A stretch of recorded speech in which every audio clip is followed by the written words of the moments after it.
It's treasure every step. I say that in the race briefing because it's like, this is the only time. You may come out again next year to this, but it's not going to be the same group of people. It's not going to be the same moment. It's not going to be the same. This is the only time you're going to get to run this course. And it's the same when it comes to life. This is the only time we get to do what we're going to do today.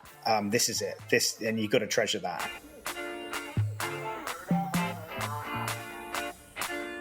Welcome back to the RunAlive Podcasts. Just before we get started, it's marathon season coming up, if you hadn't noticed. We've got Brighton, Paris, and I think Milan this weekend, Manchester and Boston next weekend, and of course, London in 2 weeks' time.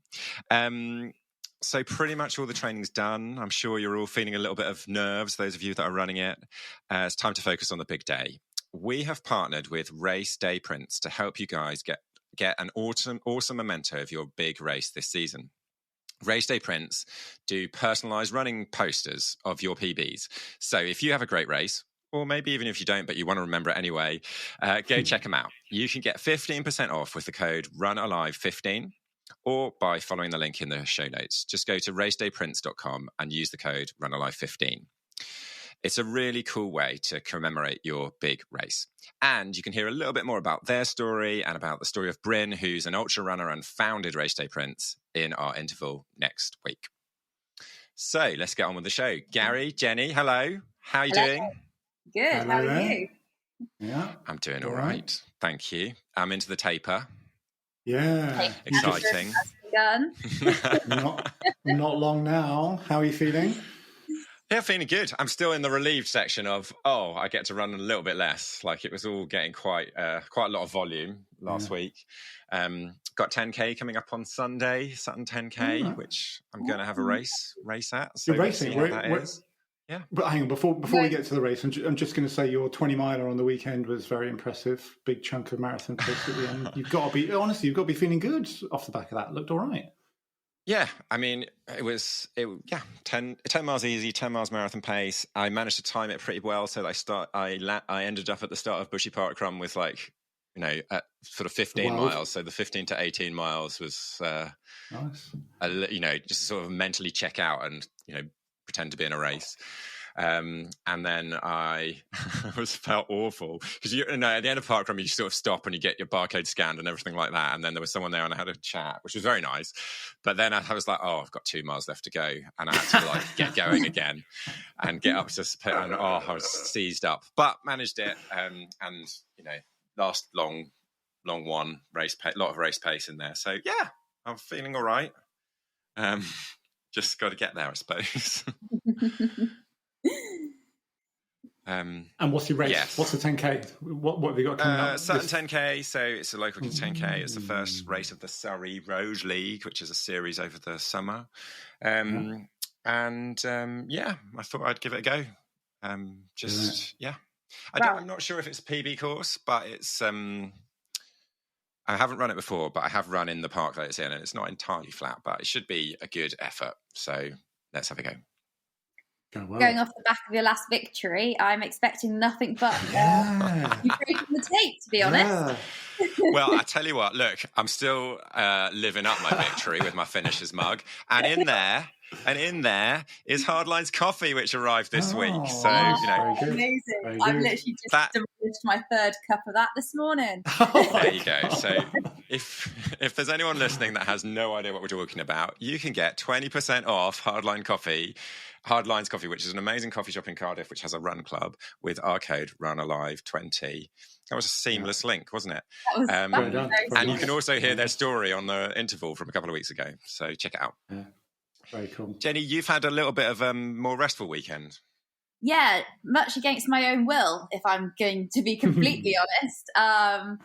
I'm not one to take regular rest days, or any, in fact. I think last year I had a total of about 6 days off, and 3 of those was due to COVID. So when my coach rang me on Friday afternoon and said, Jenny, I think it's a good idea to take the weekend off, it did not go down well. I think I behaved like a 6-year-old girl for about an hour.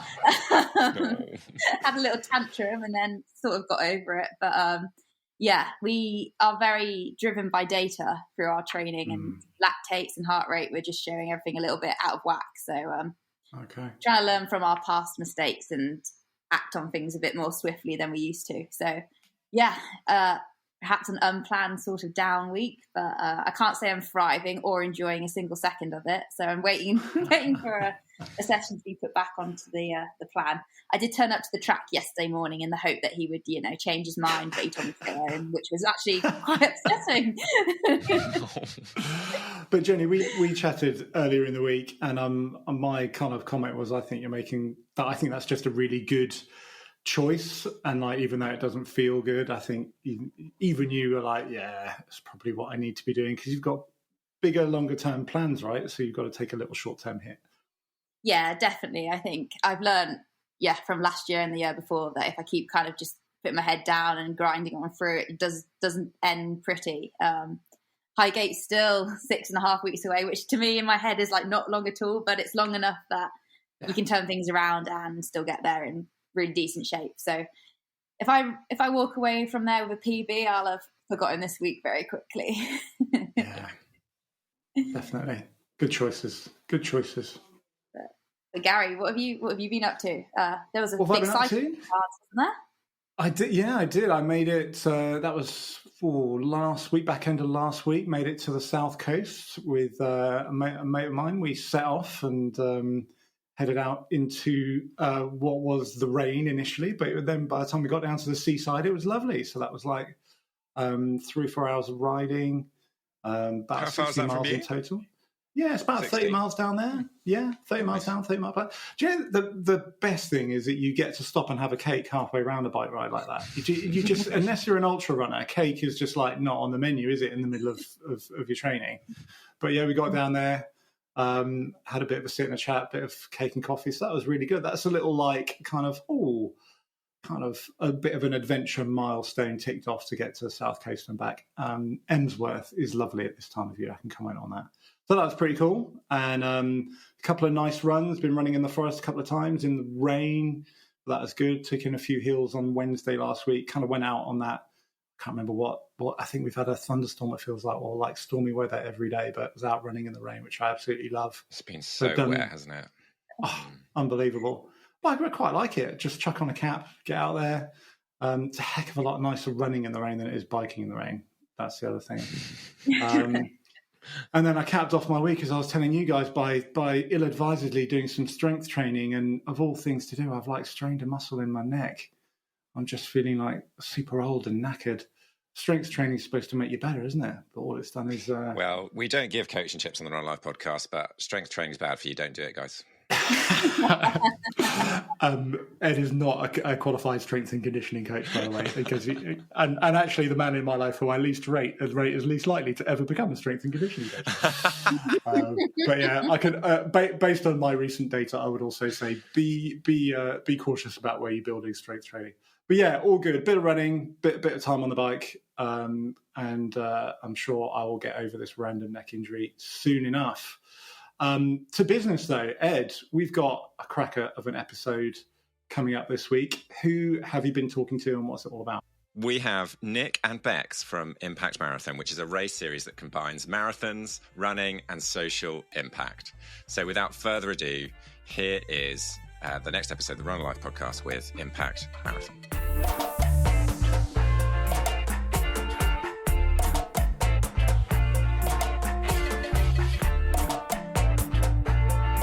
Every challenge and every hard point is worth it. Life is full of ups and downs, just as sports and running is. Like, you go through some really hard, tough times, but what you get out the other side is always worth it.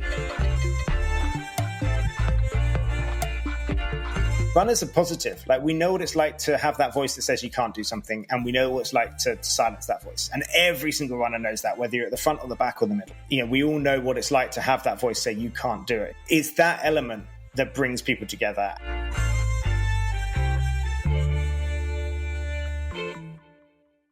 Nick, welcome to the RunAlive podcast. Great to have you with us. Would you introduce yourself in your own words?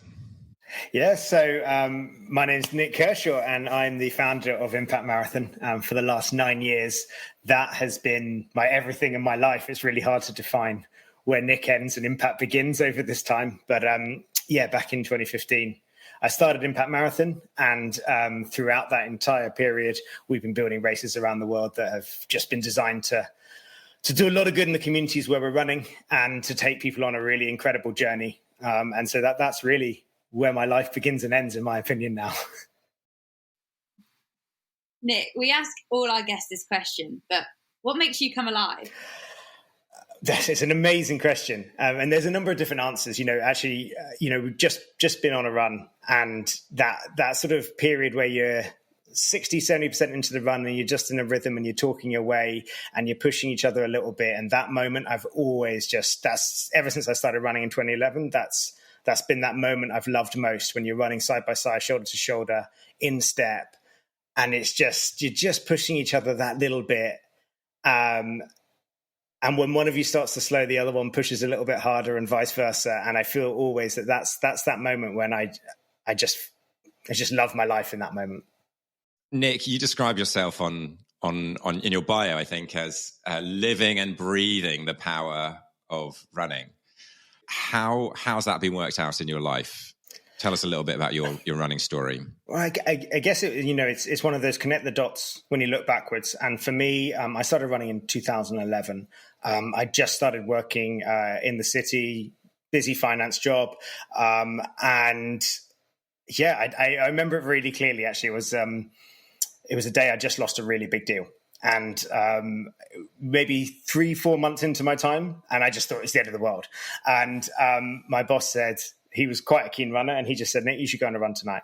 And I'd always been into sport and played rugby, cricket, football, all of I'd always been sporting, but I'd never gone on runs. I never seen that as something that I needed or wanted to do. So that evening I went out around Canada Water. I did 3.14 kilometers, and I just thought it was rubbish and hated it, and my back hurt, and I didn't like it. And I told him that the next day, and that was a Tuesday. And on the Thursday, I went out again and did 5K that night, and then started to really just find this incredible time to explore. And it's all of those little things about just finding your neighborhood. When you first move to London, you know, all of that, you literally know your route to the tube station and your route from the tube station to your office, and you do that.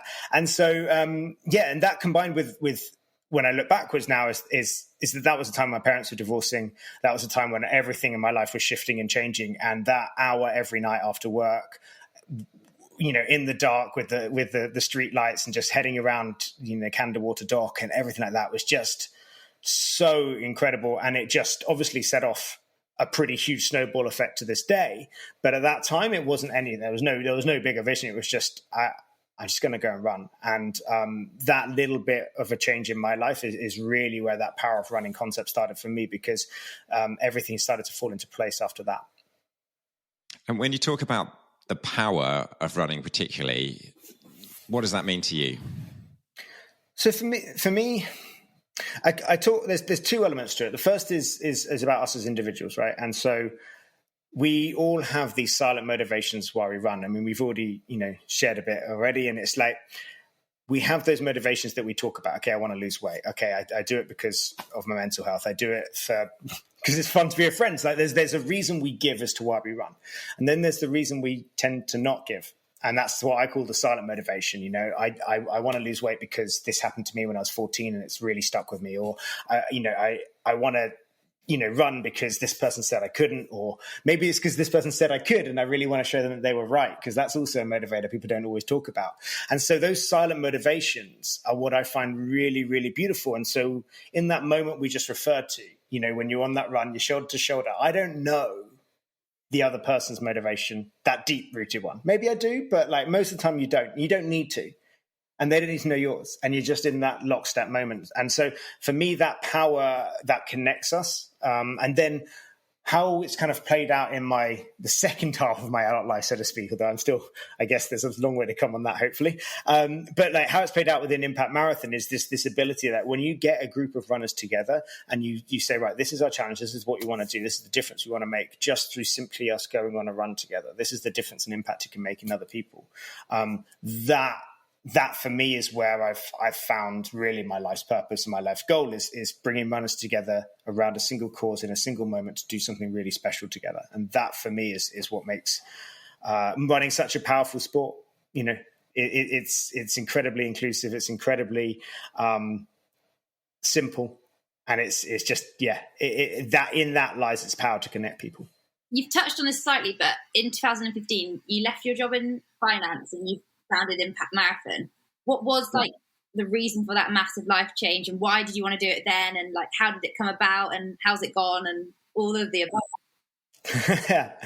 Well, it's definitely been a heck of a journey. That's 9 years. I think it would have been April 27th. I set up I incorporated, so to speak, and that was before I'd handed my notice or anything. The first event I'd set up was really it was an event out in Uganda, and I'd set it up because I was doing fundraising for a project out there, and I really hated the fact that normally when you ask people to sponsor you, they put their credit card away at the end of the journey. That's it.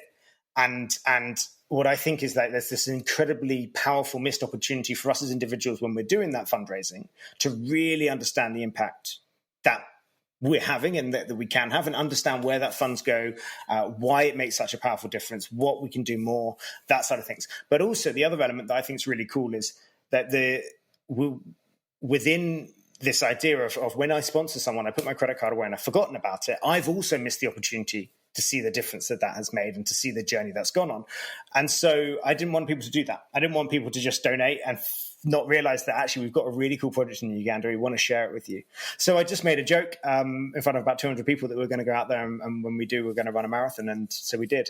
And we had about 60, 70 people come to that one. It did 100,000 of fundraising. And I got back after that and I sat down with my boss, and it was my quarterly results. And it was all good. I liked my job. I worked in a really cool place. And I just said, I got to give this a go. And he went, yeah.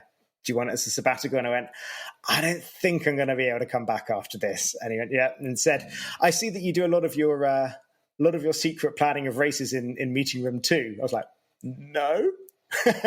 And he said, do you want that as your first office? And so it was just really, really supportive of them. Wow. And yeah, so it was more that it was less the kind of I can't stand my job and I want to leave and all that. It was none of that. It was just like I've got this, and it blends all the three things I love most. It's got the travel, it's got the running, it's got the powerful social impact. Like, why wouldn't I try and make this work as a model? And when you say how's it gone since, it's been the hardest thing I've ever, and in a way that before I used to set challenges through running. And, it was like next race, next time, next split, like whatever it was. And I really, I found challenge in my life through setting challenges in the running world. And actually, since starting Impact, my interest in setting running challenges for myself has lowered, because like, this is the hardest thing I've ever done. This is the hardest thing. And I have to give so much to that I see running as a release now rather than a need for a challenge or anything like that, or to push myself to some limit. It's like, no, I get that every day trying to make this work, because we were showing a totally different idea to the whole running event and travel as well. Like, we challenged so many of those ideas of what a running event can look like and what Triple Board could look like. And we have to teach people what we're trying to do as well as actually do it. So it's been tough. Obviously 3 years from 2020 to 2023 were brutal beyond belief, but we're through. And we're still here, we're still going, and looking forward. It's really exciting again to be still here and still going for it. You talked about sort of challenging those kind of ideas of what travel looks like, what fundraising looks like, what running even looks like, or what community action looks like. What's the thing for those who don't know anything about Impact Marathon? What is the thing that really makes it unique? There's a lot of different answers to that. So for 1 week, we go away to somewhere that wouldn't be necessarily on your bucket list, because you'd never know this community was there. You'd never end up in that community. But maybe let's say Nepal is on your bucket list, and you want to go visit there. But you also recognize some of the challenges of living there and working there, and some of the challenges of trekking there, all of the different elements. You want to know the country a bit better. You don't want to just do the normal Langtang circuit or Annapurna circuit or whatever it is, those classic things. So for 1 week, you press pause on everything that you've kind of experienced before, and you come up and you're part of an amazing group of people that we cap it at 35, because that allows everyone to get to know each other, support each other, really connect. And for 1 week, you see the world in a totally different way. You get to experience something really, really special, and we leave behind a tangible legacy to what that event has done. And as we work with the same community year after year after year, that legacy builds, and the energy around the event and the excitement around the event grows little by little in the community as well. So you have this moment where those worries and those fears and all of those different things that we have in our day-to-day lives is just not there. And for a little time, we're just saying, cool, what can we do? What can we as runners do together? And so when you ask, like, what's unique, like, there's so many different elements to what makes it unique. I can probably list off 1,000 things, like, every single medal, for runners, every single medal is handmade by an artisan in the community. That's unique. Every single person who crosses the finishing line gets the finishing line. So it's not just the winner. It's actually like every single person we re-put. It's hard work for whoever's on finishing line duties, but you have to put up the finishing line again and people run through it again. Before you run, every single person gets called out. I hand up their bib specifically. So you're not a bib number, you're a name, and like, we get to know everyone. You get to know everybody. You get to have a little run beforehand, training with everybody, and you'll know, okay, cool, that person's about my life. Should we run together? Yeah, we'll run together. And, we're creating trails out of nowhere. And so all of those elements are really kind of like tangible things I can point to. And then there's that intangible thing of just the group of people that you get to spend that week with. And that's what's kept me continuing to do it. Everything else has been awesome, but the group that comes out to each event and the way that they bond and the friendships that are formed through it is just, for me, is just so spectacular. And how important was that building of a community with the group of people you actually take out with you in like the initial kind of process of setting up Impact Marathon? So in our first event, we had 120 people come out to Nepal, and that was wild. And I loved it, but it was also, immensely, it took it took a couple of weeks to recover after that. It was 3 months living out there, building up to 120 people. The project day, we had 120 villages, 120 runners, all building this pipeline. Like, it was wild and it was awesome. But it was a really cool feeling and experience, and it was great to be part of. But when I started to do the smaller groups, that's when I realized, actually, we do want to cap this. And so the original model had always been to grow it. We wanted 120 to 200 at every event, and I look back now and I'm like, that was cool, but you got cliques. Whereas with 35 people, you don't get cliques. And I think that's what's really, really special about it. And you've brought someone with you today who's and has actually won a few of the races, I believe. Nick, can you introduce her? Yeah, so Bexx came into the Impact world back during the lockdown periods. Bexx's name suddenly popped up 2 or 3 times in the space of a couple of weeks as she signed up to 3 different events, which no one had ever done before.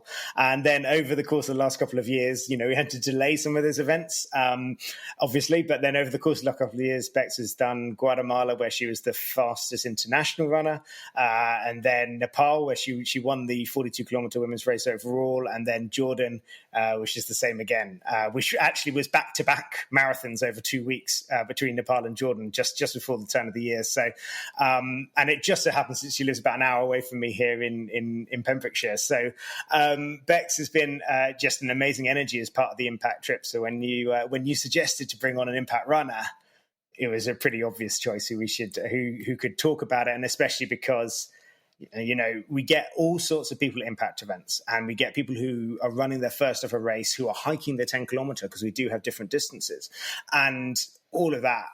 But then, and we don't tend to attract the people who are really, really keen on time and winning races. But we've got here, an Ironman Kona athlete who just loves coming to Impact races. So I thought like that double play gives you extra talking points.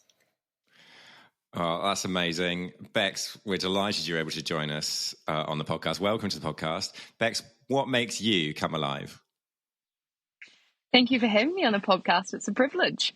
What makes me come alive? I live for the wow moments in life, the moments in life that take your breath away, and anything that's just outdoors, in nature and travel. Awesome. That's such a good answer to the question. The wow moments in life. It's just like, succinct, and we can all put ourselves in that space. So as Nick said, you've been on several impact marathons, and we want to talk to you about what your experience of that was like. We'll get into that in a sec. But I've been stalking you a little bit on Instagram, and there's a lot of sport in your life, a lot of travel, I think. You're a rugby player, you ski, Nick mentioned you went to Kona last year. So what's your main sport, and what role does sport play in your life? My main sport at the moment is long distance triathlon. I kind of fell into that by accident, really, through running. In high school, my rugby coach asked if I wanted to run a half marathon, entered a whole lot of half marathons to get fit, got lazy, didn't train, still ran them, up to a marathon, same story. And then I did an ultra marathon for charity, 50-mile road race. And from there, I was 21, I think, at the time. I was like, I'm too young to do 100 miles. What next? So I signed up for an Ironman. And for me, sport, I grew up in a rural community, so sport's been part of my life forever. And I like the challenges that sports brings. I like team sports because you meet different people. But then the other side of that is I love a challenge. I love challenging myself. It's very much mind over matter. Everything's in the top 2 inches, and that's the best advice my dad's ever given me. No good luck. Well, he does say good luck, but it's always like everything is in the top 2 inches, like you've got this. And yeah, I just want to find my breaking point sometimes. Like I'm like, right, set myself a challenge. Can I do this? The bigger the challenge, the more scary it is, the more I'm all for it. Wow. Okay, so let's talk about Kona for a minute. I think you did it in 10:36. Yep, sounds about right. What? I don't know. I don't remember my time. You don't even care. I just do it. So I mean, obviously that's an epic challenge. Like you can't, in terms of organized events, I don't imagine you can get many more epic than an Ironman triathlon.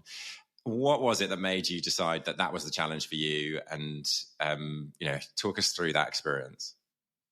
Basically I did a 50-mile road race, and from there I was like, the next thing is 100 miles. And I thought I was too young to put my body through that. I still want to have my knees and be able to walk when I'm 40. So I was like, what else is there? And I was just like, let's just try an Ironman. So my first Ironman, I signed up with a coach, because I knew nothing about cycling, and I swam as a kid, and that was about it. Did it from there. But when I first signed up, I remember going to a tri club and instantly connecting with people, and people were like, you're doing an Ironman, are you going to Kona? And I was like, what? Who? What's Kona? Where's Kona?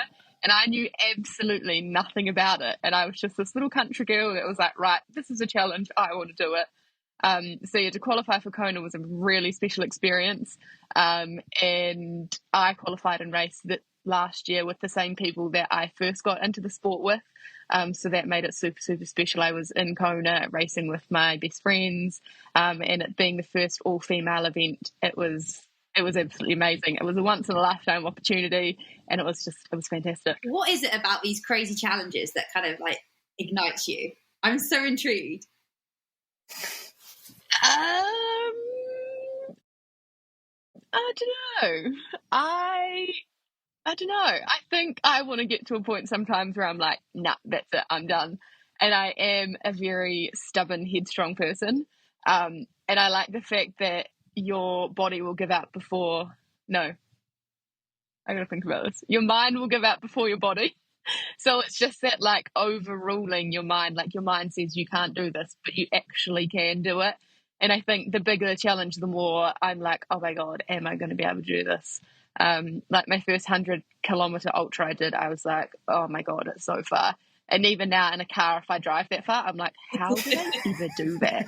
But like at the time, you're like, yes, this is amazing. And like, I run by the fact of that, it's going to hurt, and you're going to get into dark places. But whenever it starts hurting, I'm like, welcome pain, come on board. Like I've been waiting for you. You've taken this long to show up. Come for a run with me. Come for the ride. And just the sense of achievement at the end of it, you're like, you can do this, and you can do anything you put your mind to it. Don't let anyone tell you otherwise. I love that. And I think that a lot of people can probably channel that into their life in some form, whether that's with sport or kind of anything else they kind of put their mind to. I think the power of the mind is like a fantastic thing, and sounds like you're incredibly good at using yours. Yeah, a few screws loose, some would say. And what is it that you particularly love then about Impact Marathon? Why did you want to get involved in it, and like what have you found out about it through it, and why are you still kind of so interested in it? I love everything that Impact Marathon stands for. I love the fact that it's so kind of like community orientated. You are a person and you're not just a number. Like when you're racing with some of these big corporations and these big organized events, like your name's on every email, but you know that that's because you've put that there. And you go to these races and you're just a number, and you don't really feel appreciated. Whereas that Impact, like you are a person, you meet amazing people, you go off the beaten track. And when I travel, I'm very much like, I like going off that beaten track and doing things that other people wouldn't necessarily do.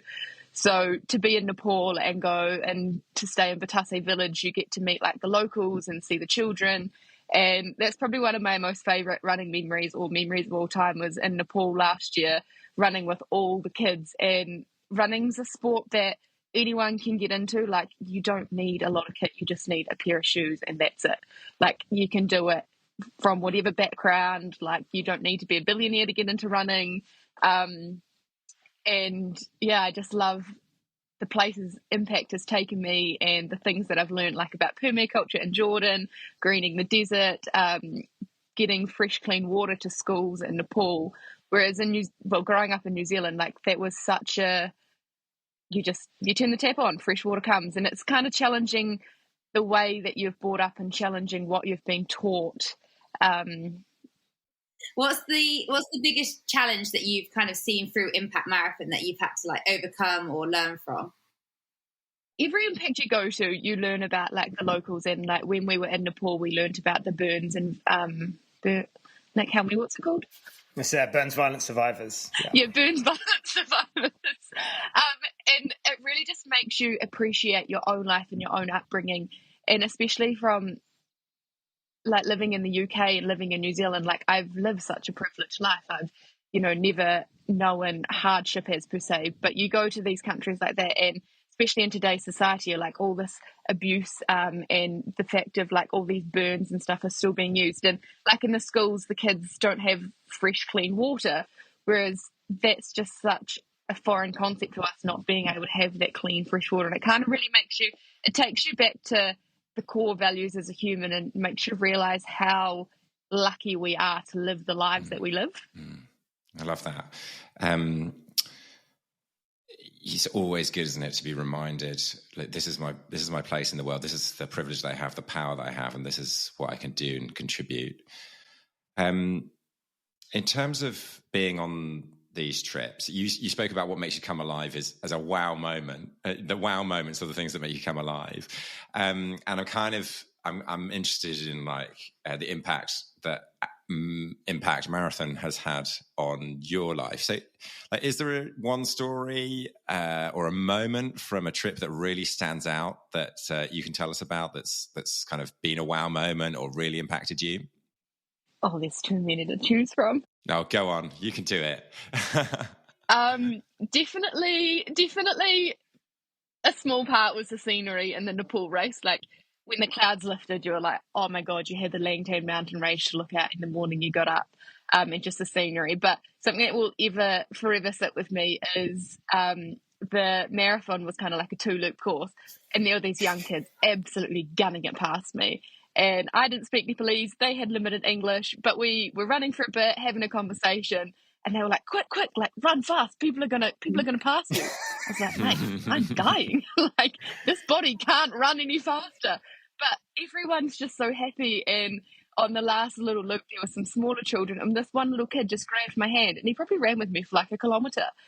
And it's just those little things like that, like you run, and some depends where you run. Londoners maybe not say hello, but in Wales, people say hello and you make eye contact.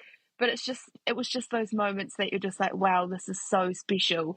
And it really highlights the fact that anyone can do the sport. It doesn't matter where you're from, your size, your shape, everyone can do it.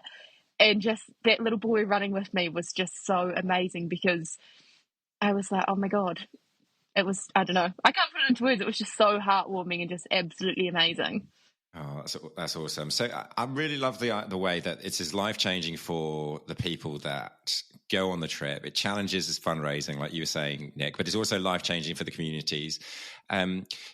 Give us an example, Nick, maybe of the impact that you're having on the local communities that you visit and you continue to go back to and you continue to build those relationships with.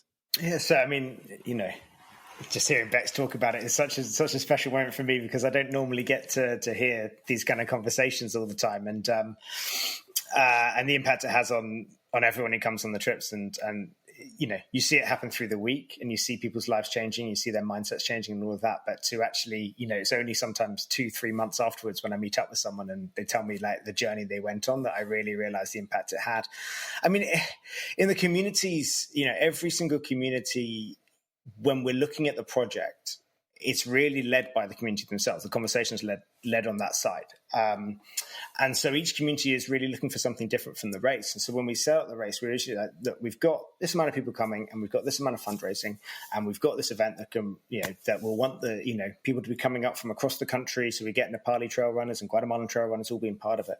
And what do you want to do with that? Right. So it's really that question of what do you want to do with that? And where do you want to go with this? And, that first project we did in Nepal where, it was 2015. It was a year and a half after the earthquake. It was 2016 was when the race actually happened. So, a year and a half after the 2015 earthquake. And the Japanese embassy had built a 65,000 litre water tank in the community, but there was no water. And the water source was 5 kilometers away. And that was just like such a moment of, there's so many different emotions that go through your head. Is that possible? How do you make that? Like there's a lot of questions at that point. And the community just led all of it. And they were the ones that turned up on that morning with the tools. And they were the ones that, said, this is what we're going to do. They've put in percentage of the budget. We've put in a percent of the budget. They brought the community out. They brought the tools, and everyone just working together. And then to see the water be flowing. And then within a year and a half of that project, we then saw that we managed to get water to every single house in the community all year round and on a meter. So they're all paying for the maintenance of the pipes. And that whole last bit, we'd done that project for 2 years. And then that final last bit had been done, by the community themselves. And I think to see that. And then we sat down for year 4 of the event, and they just said, look, Nick, we needed water after the earthquake. We're pretty good now. And that's when we'd already sort of looked at another community that had actually come and won the race a lot. Like 12 of our 18 trophies had gone to, youth from this village up in Sintapalchit region. And we went, we've got to go find out what's going on up there. That's crazy how good their runners are. And then when we did, it was the best run I've ever been on, just running through these trails with the whole kids, this group of 30, 40 kids leading it.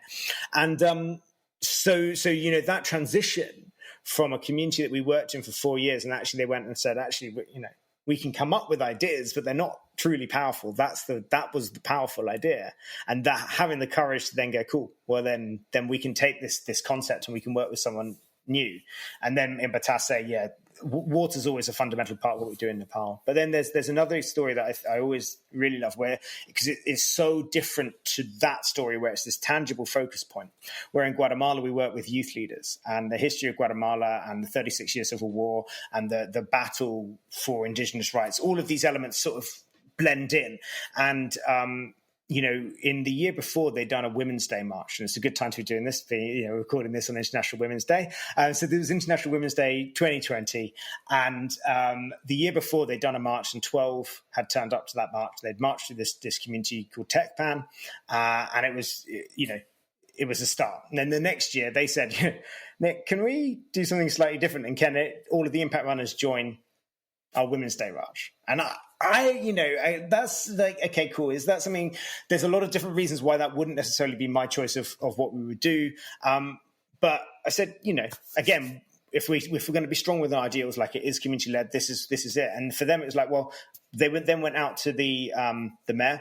And the mayor then got all of the women's groups in the area. And then there was 300 people marching through the streets of Tekpan a year later.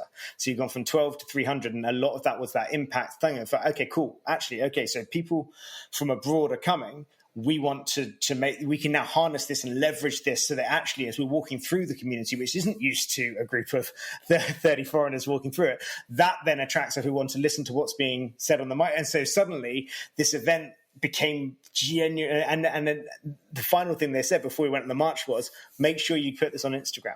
You guys, like, when in Nepal, most of the people in Nepal didn't have any experience of building a pipeline. The beauty of that project was that everyone was doing it together, not that foreign people were coming over and doing it. No, everyone was doing it together as a community energy. Then the beauty of this is, well, no, the most useful thing you guys can do is get on Instagram and show people that in Tecpan, in Guatemala, a Women's Day march is happening, and you will reach stories way further. It will give it a reach that we can't possibly do.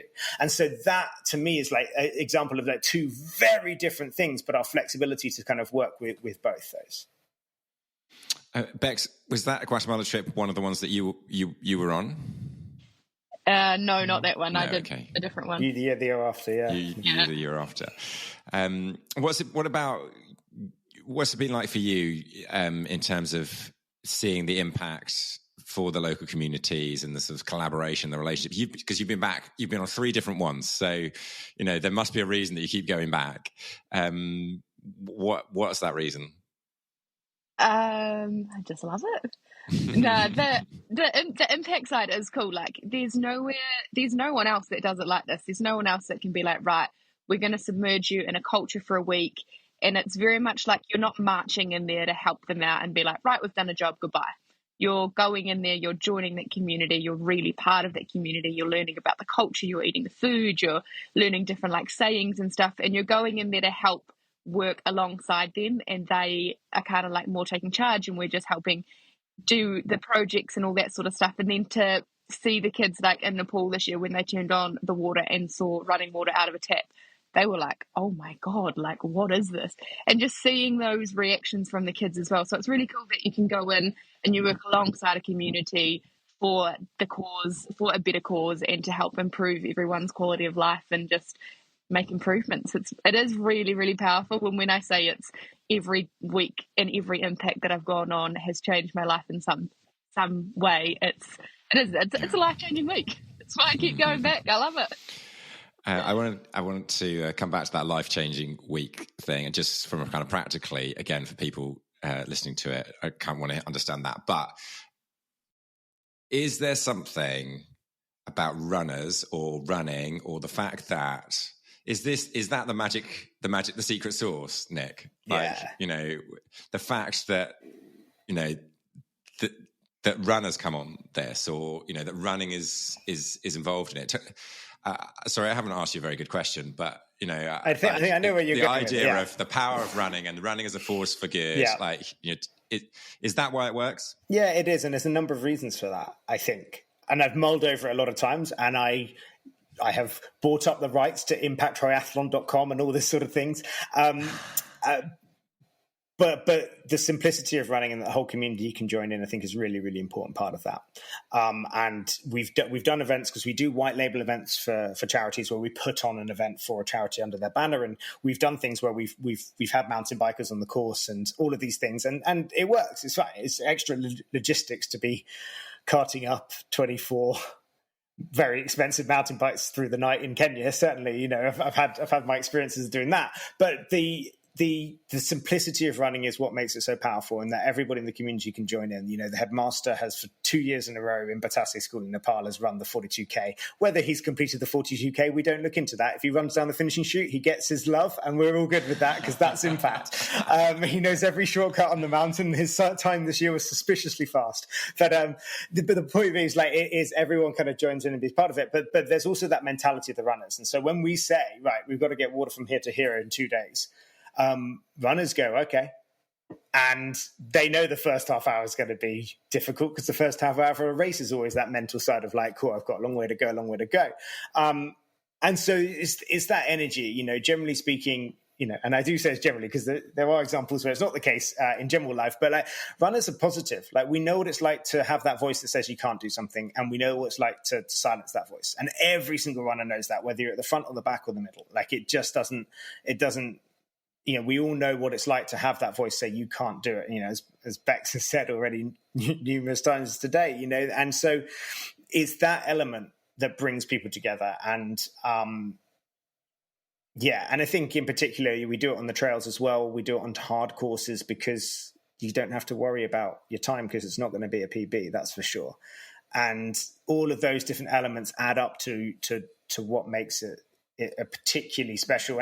And honestly, going back to the very, very beginning with that project in Uganda, when I said, you want to come out and visit the project, we would get 10 or 12 people registering. When I say, do you want to come out and run a marathon and visit the project, we get 67 people. And so mathematically, just from the beginning, it was like, hold on. Apparently, the word marathon makes people do really silly things. That's excellent news. And really, that was it. Like you added the marathon in, and suddenly there was a catalyst to why are we going at this moment in time? Otherwise, you can put it off to next year, or you can say, oh, I'll go on a dip. But when it's like the marathon is happening on this date, are you in? It creates that sense of, okay, cool, I want to be part of that. So yeah. Do you think it's that community that's built around the kind of running of the marathon that then attracts people to want to really engage with the project as well then? Yeah, I think the first time people sign up, they sign up because of the word marathon.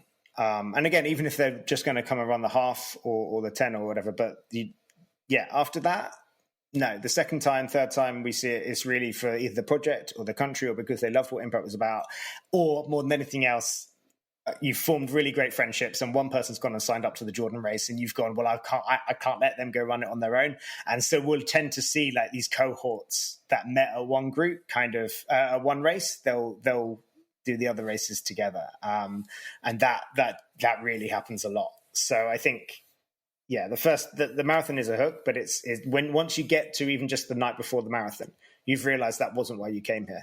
If we've done our job well, like we know if the impact side hasn't really clicked, and that has happened for sure, like it's not like we get this right every single time.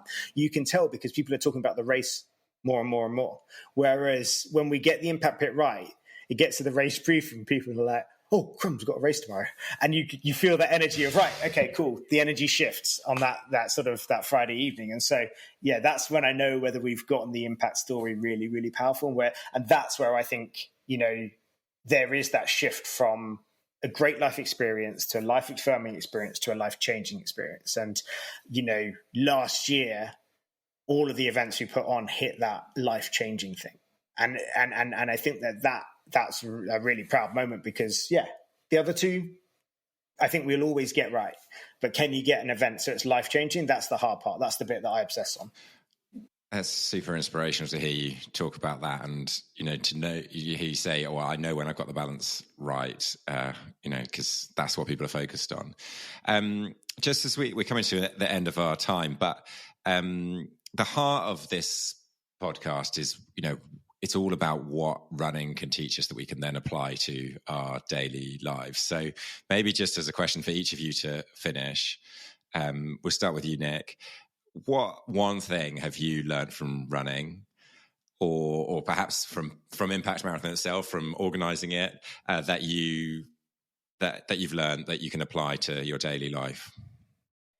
It's actually Bexx will roll her eyes, I think, at this point, but because I say it in the race briefing, and she's seen a lot of my race briefings now.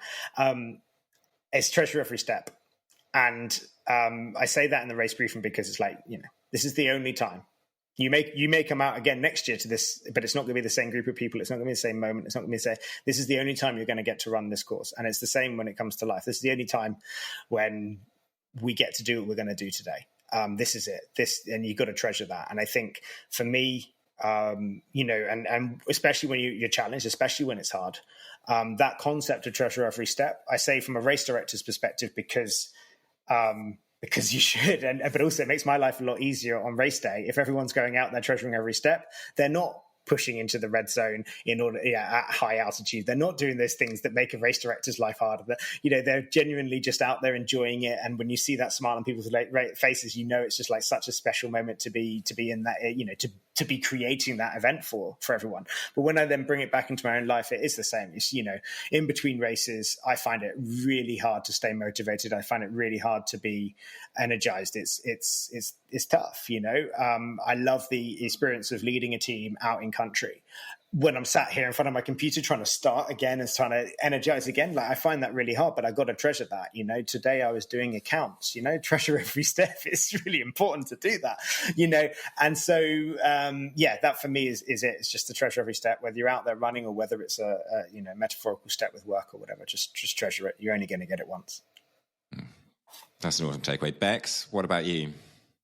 Those are also great words that Nick say, treasure every step, because in Jordan, there are multiple times I just stopped and I just did 360 and I was like, wow, this is amazing. I'm going to treasure this moment.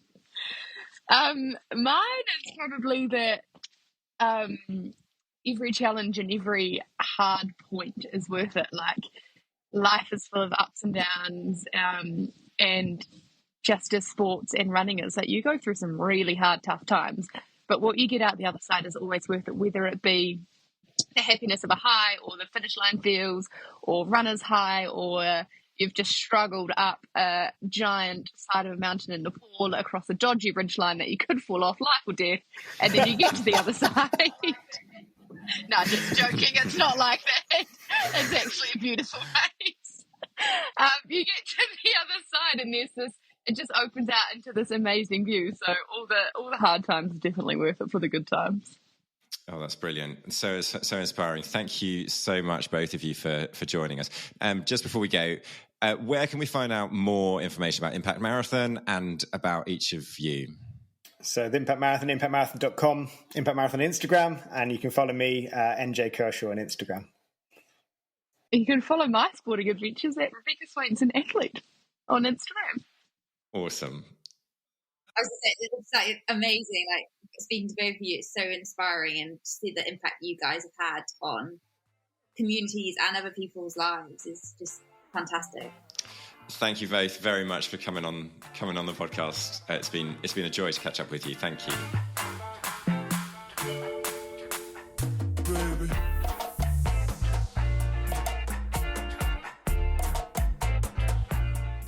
We don't often have two guests in one episode, so that was actually pretty cool. And someone who'd been through the Impact Marathon experience. Great conversation. I just really loved the idea of doing your very best to treasure every step on the way. There'll be a lot of people listening to this podcast who are runners and know that every step isn't intrinsically massively enjoyable, but that just shone through from both of them. That there's kind of a bit of a choice there to make the most of every step on the journey and really kind of soak it up and take the love out of it. Jenny, what did you take away from the conversation? Yeah, I just really enjoyed Bexx talking about how she lives for those wow moments. And I think that probably interlinks a bit with your kind of point of treasuring every step. She just, mentioning the moments that took her breath away and being outside within nature and travel. So it's absolutely no surprise that she's, been to so many of these Impact Marathon events and challenges herself every single kind of day to go out there and create some sort of magic. So that really, that kind of hit a note with me, and I'll definitely be looking for those wow moments now too. She's an extraordinary athlete, isn't she? Like, just so many different sports that she's tried or, and travel. And she definitely, kind of goes out of her way to try and find those moments, those wow moments that she can treasure in life. Definitely. I think, there's a mind over matter thing for her, and she'll go out of her way to challenge herself as much as possible, which I loved. Yeah. Totally, absolutely brimming with energy as well. You just sort of get the feeling that she just throws herself into everything, absolutely everything that she does. Ed, what stuck out for you? I just really liked the idea that the reason Impact Marathon works is because of runners. Like, as a runner, I really loved that. That was like, tick my box. Yes, okay, we've succeeded as a kind of subset of the human race. But this is like Nick saying, actually there's something about the mentality of runners, and we're a bit of a rare breed, and we'll sign up to something because it says the word marathon in it. But actually then when they get there, it's not really about the marathon. It's about, how we can use that runner mentality and apply that to life, which I suppose overlaps with what we're trying to do as a podcast, isn't it? And if you say to a group of runners, well, look, the water source is 2 miles over there, we need to just get over here. They'll know that it might not be easy, but they'll apply themselves and get it done. And I also love the way that he's like, actually, that this has been a success because suddenly everyone forgets about the fact they've got to run a marathon at the end of the week. And they get there the night before and it's like, oh, really? I was going to run a marathon tomorrow kind of thing. I just like that. I really like that kind of the idea that, runners are actually special people. Yes, we are. Pat on the back. And we can get things done and sign up for something like this. Ultimately have a real impact, which is pretty cool. Yeah.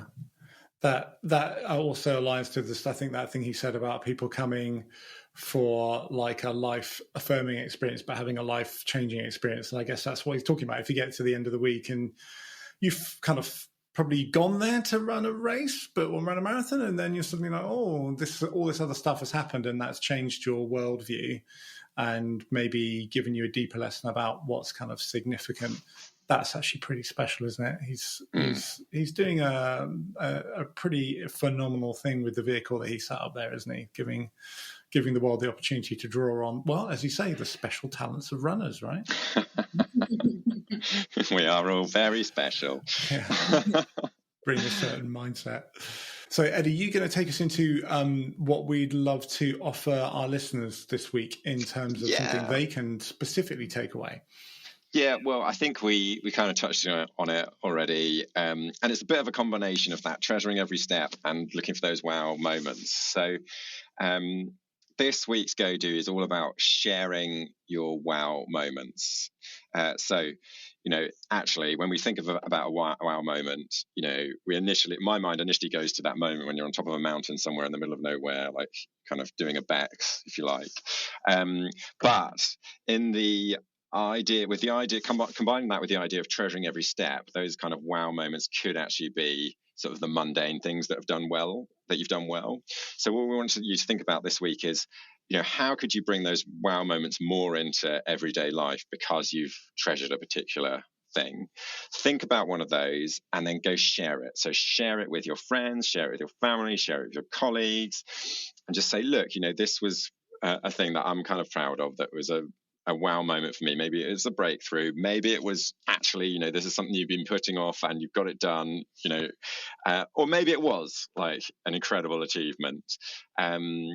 But we are aware that not everyone, will have one that's really in that kind of third category. So what is it that you can reflect on that actually you've treasured, you can categorize into that sort of wow moment, and you can go and share that, to inspire others, but also to just kind of, put another brick in that wall of achievement for yourself, whether that's like whether that is a massive brick or whether it's just a small one that you've ticked off. And Jenny, you were just sharing that you've had a small domestic wow moment, haven't you, just recently? Yes, and this is a big wow moment. There was a plate put in the dishwasher rather than next to it by my partner, so I'm going to treasure that moment. There is something important about, number one, loading the dishwasher and doing it properly, but also there is something important about just recognizing the moments when they come along, right? They don't have to be, sometimes it's obvious to know what is a wow moment. It's a really significant life-changing thing, or it's super exhilarating or something like that. But there's something really, I think, also beautiful in seeing those small things and saying, actually, that was pretty cool. And just sort of recognizing that. Like one of my children is away at the moment, and one of my other children wrote them a little good luck note before they went. And isn't that a wow moment? I mean, they spend a lot of time arguing as well, but wow, one of them wrote the good luck note for the other one, which is pretty cool. So that's a little wow moment from my life as well. I think that wow moment outweighs all the arguments. Yeah. Well, I don't know. Well, thank you very much for listening to this week's episode. If you fancy getting a discount on any sort of coffee or merchandise from Hardlines, you can find a discount through RunAlive20 if you add that to checkout at hard-lines.co.uk. All the details are in the show notes. And you can follow us on all our socials at run_alive, as well as our Strava group. So if you're not on there, definitely add yourself into that for any sort of motivational updates from the podcast.